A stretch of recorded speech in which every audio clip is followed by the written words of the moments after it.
Hi, what's up riders? Welcome back dito sa aming channel, dito sa Do-Ride Ball Review. So ngayon, meron tayong dalawang bola na i-review again. At syempre, katulad ng dati, fake versus original. So ito naman bola na i-review natin ay ang Molten VG2000 rubber na bola to. Syempre, bago ang lahat, para makita natin ang comparison, yung weight, yung size, yung touch, pati yung bounce, kailangan muna natin hanginan itong bola. Hanginan muna natin parehas. So, hanginan muna natin itong bola. So, ito yung pambomba natin na portable. I-set natin ito sa 7 PSI. Yan, okay na. Stay lang natin mga 45 seconds. Puno na yan. So, automatic mamamatay itong portable natin kapag puno na yung hangin. 5. Kaso mukhang malulobat na. Power up. Lobat. So okay guys, so okay riders, nahangin na natin itong dalawang bola. Lobat kasi yung portable natin. So doon natin pinahanginan sa natin, sa isang pambomba natin sa compressor. So ang gagawin natin ngayon, size muna tayo, size comparison. Tignan natin kung ano yung pinakamalaki at sino yung pinakamaliit. Pero sa akin sa yung hinahawaan ko pa lang siya, tapos dito pa lang sa akin. Nakikita ko na maliit itong bola na to. Ikaw, kayo ba? Ano ba nakikita nyo? Maliit ba to o malaki? Sa tingin nyo ba? Andun. Maliit to? Sabi ni Butoy, maliit daw to. So kayo, makikita nyo rin siguro dyan kung sino yung malaki o sino yung maliit. So dito pa lang, makikita na natin. Pero syempre, para sigurado tayo, sukatin natin yung size. So shoutout ulit sa medida ng nanay ko sa tape measure. So maunahin natin to. So may sa comparison pa lang ng paghawa ko dito sa bola, may napansin na agad ako. Pero syempre, kailangan may dulas. Okay, yung size niya is 75 centimeters. Ayan yung ito yung sa fake. Ako nga pala ayan, hindi na natin papaligoy-ligoyin pa. Ito yung fake na bola. So, nabili ko to online. Madaling mapansin kung ano yung fake na bola. So, yung price niya is masyadong mababa dun sa mga price ng mall. Siguro less than 50%, yung iba less than 70%, less than 60%. Ganun yung pricing nila ng mga fake na bola. So, doon pa lang malalaman ko na fake yung bola. So, try kong orderin yun. At pag dumating sa akin yung bola, ayun nga, fake nga talaga. So, okay. Ilan yung sukat nito? 74, 75. 75 itong si fake. Try naman natin itong si original na Molten VG2000. Okay. At ito ang sukat ni Molten VG2000 na original. Nasa 77.2. Halos kaparehas siya ng mga leather na bola natin, na mga pinagsukat. Kaparehas siya nung VG45 na may size, may weight na 600 grams. So kung napanood niyo yung video ko ng comparison ng original na Molten VG4500 laban do sa original din na Molten VG4500. So may kita niyo doon. Parehas na original pero may pagkakaibang. May iba yung size, iba rin yung weight. So medyo nakakaalangan yung mga ganun. Okay, so yun, sa weight, dito tayo sa original. Maganda yung weight niya, sakto talaga siya, halos parehas ng mga original na bola. So, close up look muna din tayo. Unahin muna natin to si fake. So, makikita nyo dito. So, okay, unahin natin itong bola na fake na Molten VG2200. So, nawala yung sombrero natin. Hindi na akin nagkaroon ng malakas na hangin dito. Anyway, so, close up look natin itong Molten VG2200. Let's go. Tingnan nyo, silipin nyo natin mahigit. So, okay. So, ito yung natin. Ito yung barcode sa fake na bola. Nababasa nyo ba yung barcode? So pag binaril niya, pag in-scan yan, malamang wala kayong makikita dyan. Dahil kasi dito pa lang sa akin, sobrang dark na niya, sobrang itim. Halos di na talaga siya mabasa. Ang lagay rin dito, made in Thailand, fabrique en Thailande. Fabricado en Thailandis, Thailandia. So ayan yung mga nakasulat dito. Meron nakalagay 2012 345678900. So ayan yung code niya. So 2012 pa itong VG2000 na to, valid through 2023. Pero parang hindi, baka itong 2012 na to. Ano ba yan? Alam ko kasi dati GG series ang ano eh, ang 2012 eh. So hindi to, hindi siya yan. GR7 ang katapat nito dati. So Molten FIBA approved, valid through 2023. Itong Molten na to nakalagay lang is printed.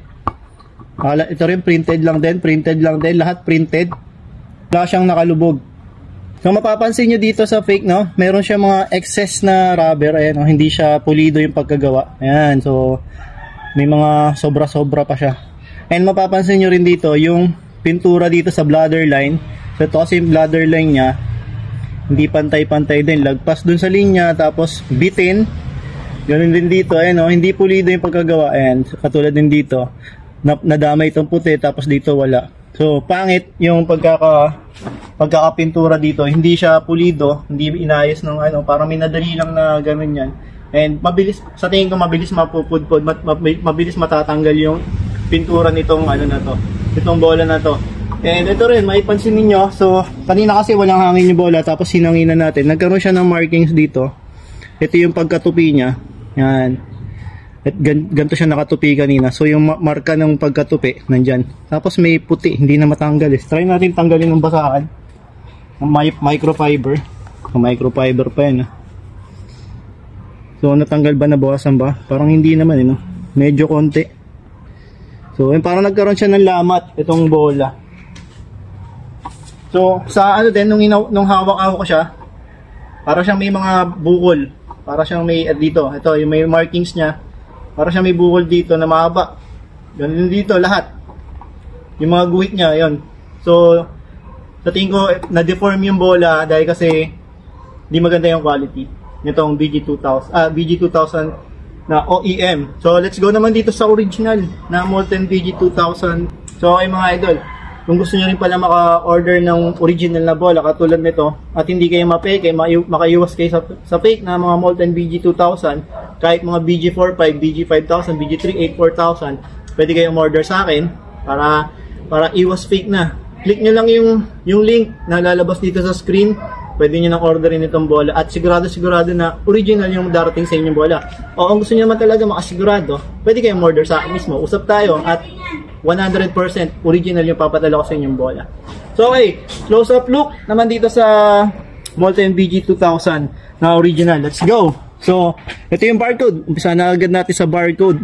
So itong barcode na to medyo malaki yung pagkakaiba niya doon sa fake, no? Ito medyo nababasa to. Yan, mababasa mo yung part number BG7 2000, tapos may mga number dito 69262, 6950, ganyan. Tapos yung kanina 2012, ito 20 blank. So ganyan kasi yung mga original na mga Molten na mga yung code nila dito, may isang number na kulang diyan. Tapos OND yung nakalagay sa dulo.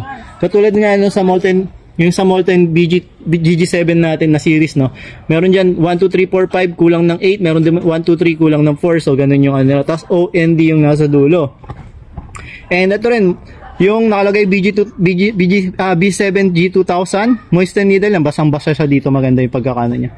So dito meron din excess ng konti, no, may excess ng konti pero konting-konti lang yung excess ng ano niya, ng kanyang rubber. So sa tingin ko yung pag-cut to ng ano, yung pagluto yan dyan, konting-konti lang, hindi siya katulad dito sobrang dami. And yan yung pintura ng bladder line, all goods na all goods, pulidong pulido, hindi katulad nitong sa fake, no, makapal siya na lagpas. So ito maganda rin, kahit dito sa gilid all goods din, pulidong pulido din. So Molten, makita nyo rito Molten, yung pagka Molten nya naka-concave siya. Concave, ibig sabihin nakalubog. So maganda nito, pudpud na yung bola, nandiyan pa rin yung brand name na hindi pa rin siya mabubura, hindi pa siya makikita pa rin pagkakilanlan ng bola. So FIBA approved, level 2, 2023 to 2027. So hindi ko sure kung ano ibig sabihin ng level 2, pero yung level 1, accreditation niyan, yung quality. So ibig sabihin dumaan siya sa quality control na yung weight niya and yung size niya is tama. So yung sa level 2, hindi ko alam kung ano yung quality control ng level 2. So may mga level 1 and level 2 yung sa mga leather, may level 1 doon. Kung may napansin niyo yung BG45 natin, naka level 1 yon. And kung magiging level 2 yun, I'm not sure. Depende sa accreditation o yung sa quality control na pinagdaanan ng bola. Okay, so baka mamaya kasi isipin nyo kung ano yung kung ano ibig sabihin ng mga level na yan. So ganun yan, sa quality control yan, kung paano pumasa yung bola. And alam ko rin yung level 1 sa air retention niya. So ibig sabihin ng air retention, yung bola, hanginan niyo yung bola, hindi siya mabilis sumingaw, hindi siya mabilis lumambot. So may mga ganun kasing bola, no? Pag hindi na natin nagagamit yung bola, ano siya, dahan-dahan nawawalan ng hangin. So kaya mas maganda sa mga bola talaga dapat laging nagagamit para hindi nababawasan ng hangin. Okay, so let's go naman dito sa kabila. Okay, yung kabilang side. So dito sa kabilang side, blanco to, tapos may nakalagay na Molten. Itong Molten na to, printed na lang yan. Okay lang yan, sa ganyan talaga yung mga original. Yung BG2000, napakaganda ng paglagay. Unlike dito, itong fake, tingnan nyo yung fake. Oh. Halos lumikit na siya doon sa bladder line. Yung BG2000, hindi siya pantay pa ganun siya. Oh. May pa-slope siya, ang pangit ng ano niya. So okay. Okay, so punta naman tayo ngayon sa weight. Timbangin natin yung bola, tingnan natin kung ano yung difference na itong bola na to. Sino yung bigat, kung sino yung nasa tamang weight, sino yung magaan, sino yung wala dun sa tamang timbang ng bola. Okay, so ang official weight ng Molten ng bola, hindi lang pala Molten, ay nasa 580 grams hanggang 650 grams. So yung mga 620 grams to 650 grams, yan yung mga pwede sa outdoor. Yung mga 600 pababa naman, 500 to 600 grams, yan yung mga for indoors na bola. So ito, let's check this. Unahin natin tong bola na to. Maliit siya pero parang mabigat. So naka 64, i-reset natin to 0 para makuha natin ang tamang timbang. At ito ang inuna natin yung fake na bola. Ang kanyang timbang ay 629 grams. Okay, so yung weight, pumasa naman yung weight, no? So maganda dito sa bolang to, kahit OEM siya, yung weight niya halos kapareha, pwedeng mas mabigat dun sa mga fake, yung mga OEM, mga leather na bola ng OEM. Yung mga OEM kasi nasa 575 grams lang yun. So, mas maganda to sa mga, kumpara sa leather, yun lang, madulas yung bola, madulas siya. Tapos iba yung pag ginawa mo siya, parang manipis yung pagka-leather niya. Let's go naman dito sa original na Molten BG2000. Parang mas magaan ito. Sa akin parang mas magaan itong original. Tignan natin ang original na Molten BG2000. Tuding! Sabi ko na So nasa 599, 598. Sa tingin ko nasa 600 grams. So 600 grams tong bola, baka lang, pero ayun siguro naglalaro siya sa gano'n, 600 grams yung pinaka-average na mga ganitong bola.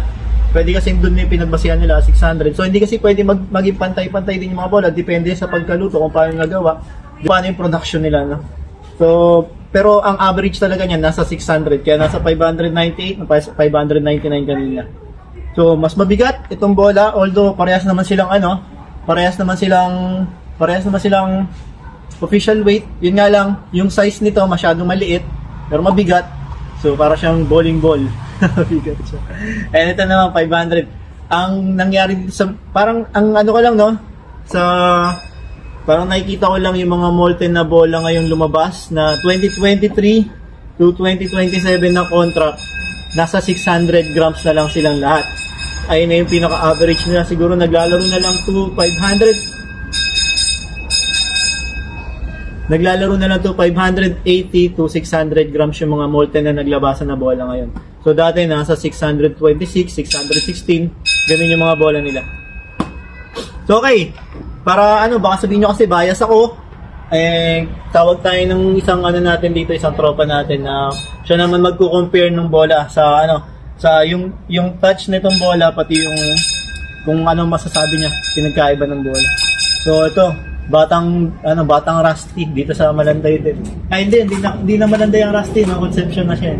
Okay, ang pangalan mo idol? Charles Peralta. So ingat kayo dito, may tama ng kutsilyo to dito Ano ba nangyari diyan? Sa lobo to. Sa lobo? Bakit yung kwento mo sa akin dati, sinaksakan ng tambay? May napadaan sa inyo nagwawala, nasaksak ka. Joke lang yan. Okay, so paano natin sa kanya? Pawakan natin sa kanya itong dalawang bola na to, tsaka yan, ito isang bola na to. So Sa unang touch pa lang, ano naman masasabi mo doon sa bola na yan? Mas itong fake, nakapako kasi mas madulas kasi itong original, medyo makapit siya. Paano mo nasabing fake yan? Medyo madulas. Paano mo nasabing fake yan? Maliit. Then nakikinig siya, hindi pa siya nandito. Medyo maliit siya, kaya to medyo malaki rin. Kaya, ayun. So kapay mo yung bola na ganito, yan, ganito naman. Damahin mo yung bola. Yan yung fake niya. Damahin mo. Ano mapapansin mo? Pulido ba siya na bilog o may mga sumasabit ba na ano? Hindi siya maisin pag ano sa kanya. May parang bukol siya. Medyo ano siya, oblong. Oblong, yun. So oblong. Medyo oblong. So hindi yung mali. Ako pala mali. Sorry. Yun, tama yung tama yung turn niya. Oblong yung bola, hindi bukol. So iba pala yung bukol pala yung mga ganon. So may pagka-oblong yung bola. So tama siya, ako mali. Dapat pala ikaw yung nag-vlog dito. So ayun, ano pa masasabi mo? Madakot mo ba yung bola? Sa tingin madali madakot yung bola kasi maliit. Hindi rin. Hindi niya madakot. So ito, hindi ko rin madakot kasi bago pa yung bola. So yun yung mga sa mga bola na pag bago pa madulas siya talaga. So kailangan mo na ng konting break-in. Pag na-break-in yan, medyo kakapit na yan. Mas madali na siya may grip. Okay, so ito naman tayo sa original. Ano sa tingin mo? Dito sa original, medyo nakapako, wala siyang oblong, at medyo maayos. Dito rin yung molten niyan, hindi siya tatak lang, talagang nakalubog siya. Yan. Okay. So anong pa sa tingin mo maobserba mo dito sa bola na yan? Yung dalawa, sige, baka mo dalawa. Anong sa tingin mo observation mo dyan? Yun lang eh. Gigradean mo to. Sige, gigradean mo. 1 to 10. Mailan? Mga nasaan lang, 5. 5 over 10. 5 over 10. Okay, ito. Pero mas mabigat to ah. Ito pang outdoor, pwede to. Mabigat to. Pang outdoor talaga. Dito naman sa molten na original, ay dito sa 10. 10 over 10. Kasi so ganda talaga to. Nakalubog dito talaga malalaman yung original just sa fake. So yun.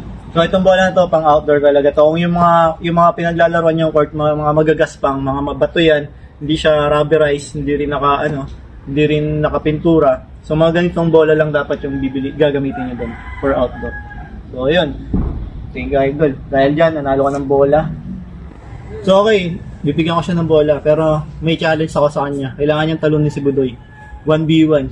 Hindi yung mga talon ni si Budoy. Basic. Gusto niyo makita si Budoy? Makita mo, turn mo yung camera. So si Budoy, yan o. Magga 1v1 sila, abangan natin. Tinalo mo na ba to? Ako talo eh. Ilan? Dalawa, tatlo. Pero ngayon, tatalunin mo na siya? Sige daw. Ha? Tayo! So yun, nanalo rin pala ng bola to. Yan, nanalo ng bola na yan. Top fan kay Jepay. So kayo, kung gusto nyo manalo ng bola, kailangan nyo lang maging top fan kay Jepay. Pero tapos ngayon, magba 1v1 sila. So may bola na to. Pero baka naman pagbigyan mo to kasi may bola ka na. Hindi, dalawa na bola ko din ko bibigyan. Para dalawa bola ko. Sige, tingnan natin. Magkakaalaman yan mamaya pagkatapos nyo magbalot dalawa. Ubusin nyo muna yung mga pending doon. So okay, Riders. So that's it, guys. Thank you for watching. Kung umabot kayo hanggang dito sa dulo, maraming salamat. And please don't forget to click the subscribe button. Click nyo na yan para marami pa tayong mga magagawin mga comparison ng mga bola. Kaya kailangan naka-subscribe kayo, naka-follow kayo. Like and share nyo na rin itong video na to sa mga kaibigan niyo para hindi makaiwas kayo sa fake na bola. O kaya, kung gusto nyo talaga makatotally iwas sa fake na mga bola, katulad nito, do-ride na lang yung gamitin yung bola. Sigurado, 100% original, high quality, at napakamura pa. So that's it. I'm Bounce Out.